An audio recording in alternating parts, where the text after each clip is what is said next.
Jan Michael Gamble, Chanda Rubin, I'm Steve Weissman. Thanks so much for joining us here on Tennis Channel Live.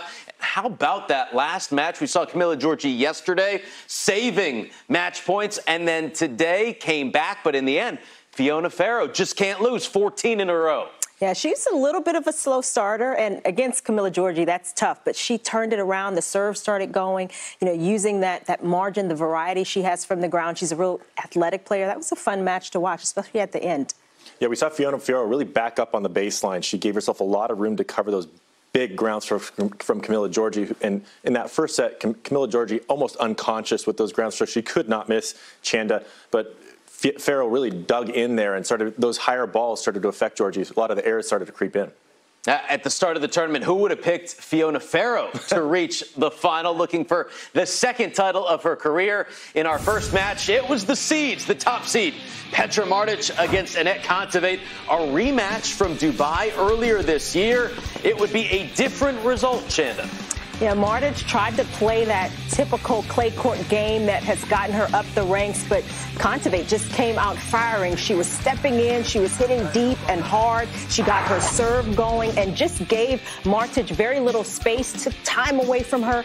And Martic seemed out of sorts and not quite as intense as we're used to seeing her. She maybe had a little issue with her thigh. She'd have some treatment on that towards the end of the match, but Kontaveit would just not be denied. She would break 5 times in this match, including at the end after a little bit of a hiccup on her serve, able to close it out with fantastic returns like that one.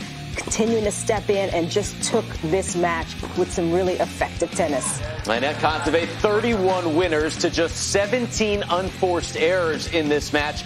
5 breaks of serve, her 6th final, her 3rd on clay, looking for her 2nd title. And then it would be Camila Giorgi taking on Fiona Ferro. First meeting between these two, and Jan Mike, as you said earlier, it was all Italian early on. Absolutely. Camila Giorgi just coming out on fire, up 2-0 and then up 4-0 very quickly. We saw Fiona Ferro start to fight in the end of that first set. The important thing there is kind of send a signal that I'm not just going to go away because you're beating me badly in this first set. And in the second set, started to make inroads on the Giorgi game. Started to have some of these shots, these heavier balls, and attack a little bit into the forehand side. That forehand corner from Camila Giorgi is an attackable space. And we saw Fiona Ferro get in there quite a bit. Saw Fiona Ferro also coming towards the net a little bit, some athletic plays here, but this passing shot from Giorgi, unbelievable. Tracking that ball down up the line.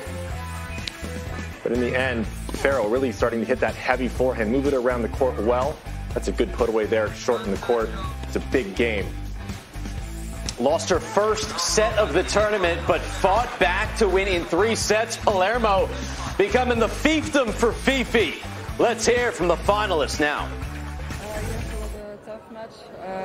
In the first set she was playing so fast, and I was late all the time. It's not the kind of player I usually like to play because she's hitting so hard and she doesn't let you play your own game. I'm very happy to have found solution in the second and the third set. What happened between the first and the second set? Because, as you said... Yeah, she found the solution, Chanda. And what has impressed you the most about what she has done all week in Palermo?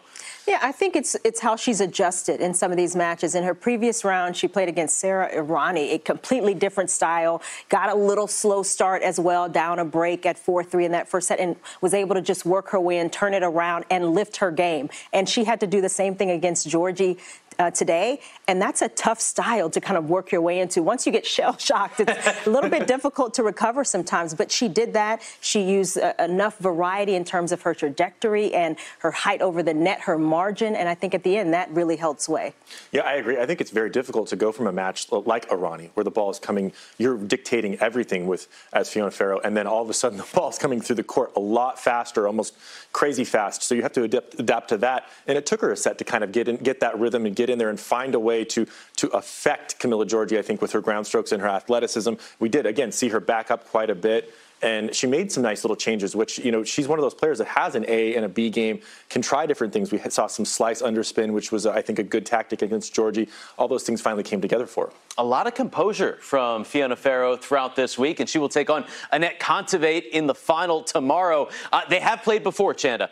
Anett's won in juniors. Anett's won in an ITF. But how will it be on the Pro Tour on clay? Well, it's been a number of years since they've played, and they're both in very different places than when they played in the juniors. Certainly, you look at Farrow's game, and she has the ability to kind of mix it up just a little bit more, use her athleticism, stretch the court. She was able to do that against Georgie today. I think for Kontaveit, she's got to play with that authoritative tennis that she played today. She's got to use her serve, continue to be aggressive, also with a little more margin, and when she has those opportunities, close, make those little adjustments so that she can not get herself into a little bit of trouble, which she did a little bit today. Yeah, she certainly did. Kontaveit has that game where such a clean ball striker, Jan, Mike. For Fiona Ferro, how can she affect some change? Well, I think she's going to have to continue to have a diverse game against Kontaveit, who, in my opinion, ever since the match against Laura Siegemund, she's played a lot better every single time she stepped foot on the court. In the first couple matches, you could tell, oh, she hasn't had a lot of matches. None of the women out in this tournament really have, but the footwork was a little bit sloppy at times. She was reaching for balls here and there. It looked cleaner and cleaner and cleaner, even the best today, so that looked really good. Fiona Ferro is going to have to take some chances, and I think vary her game as well. See some of those heavier forehands, but try to attack also. We saw her really successful going up the lines today. Those kinds of shots will be really effective against Kontaveit as well. Either way, Ferro is going to crack the top 50 for the first time in her career, and Annette Kontaveit back into the top 20. We've got a full championship Sunday for you tomorrow, live right here on Tennis Channel and TC+. The women's doubles final comes your way 11 a.m. Eastern. Then the women's singles final between Annette Kontaveit and Fiona Ferro. And TC Live, following the matches, we will get you caught up on all the latest news in the tennis world, and a lot still to come.